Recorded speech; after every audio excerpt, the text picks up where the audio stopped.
देश में दो टाइप की राजनीति हुई है कि धर्म पे राजनीति और या जाति पे। जैसे जैसे चुनाव होता है तो जाति बताने लग जाते हैं, तू इस जाति का, तू उस जाति का है। वैसे ही फिर धर्म पे बात हो रही थी, तू हिंदू है, तू मुस्लिम है। अब हम लोग केजरीवाल के सिपाही हैं और हम चाहते हैं कि काम की राजनीति हो। तो जब से मैं आया हूँ तब से मैं ये सोचता हूँ कि काम ही काम करूँ, लोगों के जितने लोगों ने मुझे जो वोट दिए है उसके ज़्यादा से ज़्यादा लोगों के काम करूँ। तो जैसे मैं काम करने लग जाता हूँ तो कोई ना कोई ऐसा इशू आ जाता है जो अजीब सा। जैसे मैं अभी हॉस्पिटल के लिए डीडीए से लैंड लेके आया तो उस पर बनाने की कोशिश करता हूँ तो उसी पे वो लगाते थे, स्टे ले आते हैं, लेकिन मैं उसको भी स्टे को तोड़ के आया। अब अभी भी बहुत से ऐसे काम है जो मैं काम करना चाहता हूँ, तो जो पूर्व विधायक है या दूसरे है लोग, वो दूसरी पार्टी को काम नहीं करने देते और उल्टे सीधे चर्चों में कोशिश करते फैलाने के काम करते। अभी आपको पता होगा 2-3 दिन पहले भी एक किसी लड़की से बयान करवाए गए ज़बरदस्ती, और आप लोगों ने भी देखा होगा वीडियो में कि उसको उकसाया जा रहा था कि तू बोल, तू बोल, तू बोल। लेकिन अब मैंने तो उस वीडियो को एक बार देखा, उसके बाद तो मेरा सर घूम गया। मैं कहा ये क्या हो गया कि जिस लड़की को मैं देखा भी नहीं, कभी पहचाना भी नहीं, कभी गया भी नहीं, कभी जान ना पहचान, और ऐसे शब्द, ऐसे पैसे दे के या पता नहीं क्या क्या वो लगाए। और दूसरा हमारी पार्टी का, किसी पार्टी का कोई सदस्य है, मुझे तो, मैं उसके घर परिवार को तो जानता नहीं क्या है। अब आप हो, आप मेरे पास आए तो एज ए पत्रकार मेरे पास कोई भी आ रहा है तो वो एक कार्यकर्ता के तौर पे आता है। अब उसकी फैमिली की क्या सिस्टम है, उसने क्या लग कर रखा, ये तो मैं नहीं कह सकता। अब लेकिन यदि कोई कार्यकर्ता कुछ ऐसा हरकत कर जाता है और फिर उसके बाद वो अलावत के साथ जोड़ दिया जाता है तो ये एक चीज़ सही नहीं है, ये एक ओछी राजनीति है।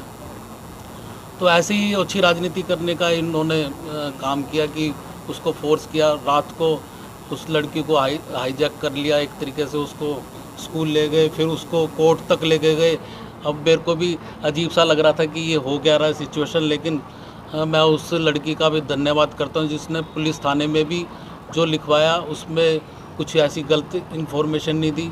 और था जैसे मीडिया बंधु से मुझे पता चल रहा है कि वहाँ पर भी जो उसने 164 बी के उसमें भी जो दिया है तो उसमें भी कोई मेरा नाम नहीं दिया।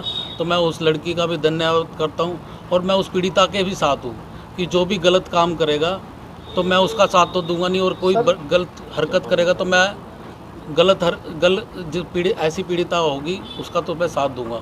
हाँ बताएं आप लोग। मुकेश जी एक बात बताएं कि जो आपने कहा कि मेरे खिलाफ ऐसा षड्यंत्र रचा गया, कौन लोग हैं जो आपके खिलाफ ऐसा षड्यंत्र रच रहे हैं और आपके लड़के जो आपके प्रति आपके खिलाफ वो भावना, ये आप लोगों को वीडियो देखी होगी, आप लोग सारे के सारे देखे होंगे कि वो उनके साथ पीछे कौन खड़ा है और उसको बोल रहा है बोल बोल बोल, और उसको पूरा प्रेशराइज किया जा रहा है। कौन लोग हैं? ये पूर्व विधायक हैं, पूर्व विधायक है, उन्होंने प्रेशराइज किया। कौन जो है पूर्व विधायक? पूर्व विधायक जय किशन है।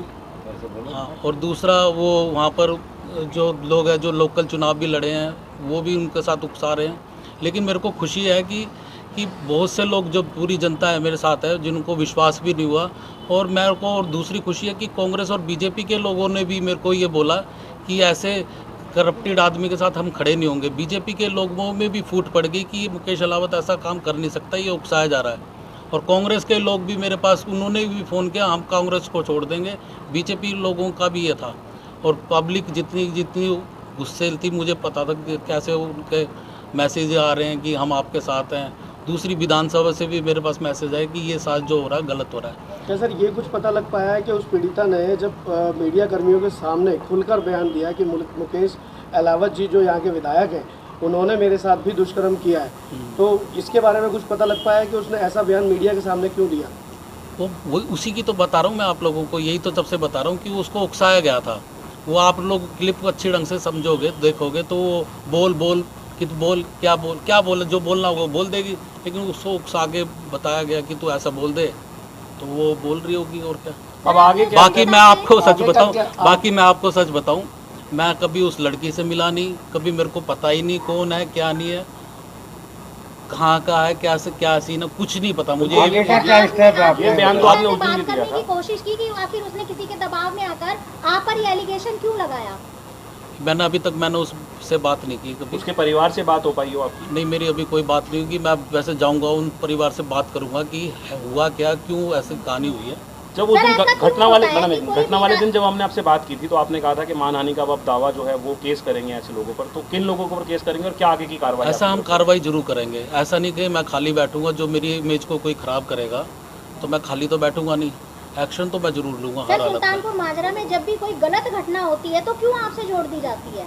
तो पॉलिटिकल फिगर हूँ तो सोचते हैं कि भैया ये अच्छा काम कर रहा है, इसको कैसे तैसे डाउन किया जाए, तो उनको हजम तो नहीं रही, वो इतना काम नहीं कर पा रहे जो मैंने अभी अपने 1-1.5 साल के अंदर काम करके दिखा दिया। अभी भी बहुत सारा फंड जो अभी पिछले 30-35 साल में इतना फंड नहीं लाए होंगे जो मैं अभी 1.5-2 साल के अंदर ले आया हूँ। तो उनके तो आफत तो आ ही रही है।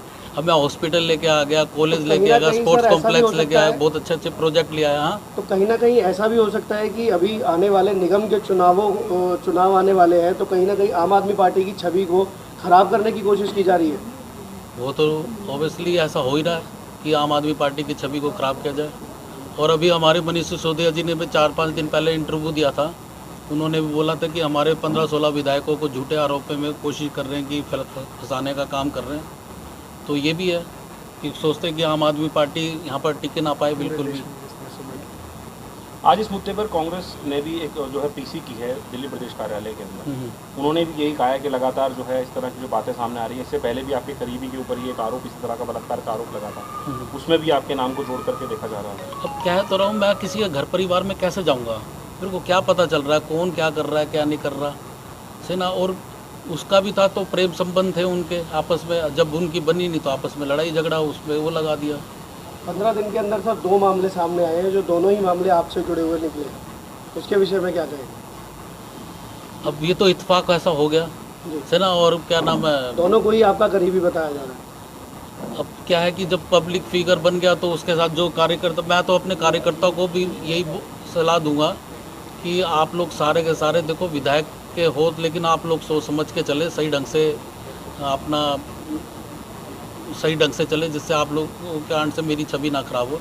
लेकिन एक चीज़ है, कोई कार्यकर्ता करता है तो उसमें मेरे को जोड़ना पता नहीं क्या है। ये दोनों की दोनों कांग्रेस बीजेपी एकदम शूट करती है कि बस उसको पकड़ो, उसकी फोटो डाल दो। अगर आपका ही कोई नजदीकी या कोई कार्यकर्ता लिप्त पाया जाता है तो क्या आप उसके खिलाफ कार्रवाई करेंगे? बिल्कुल कार्रवाई करेंगे, क्योंकि ऐसा यदि कानून उसके खिलाफ है तो मैं भी उसके खिलाफ हूँ और मैं कानून का समर्थन करता हूँ। ठीक है, थैंक यू।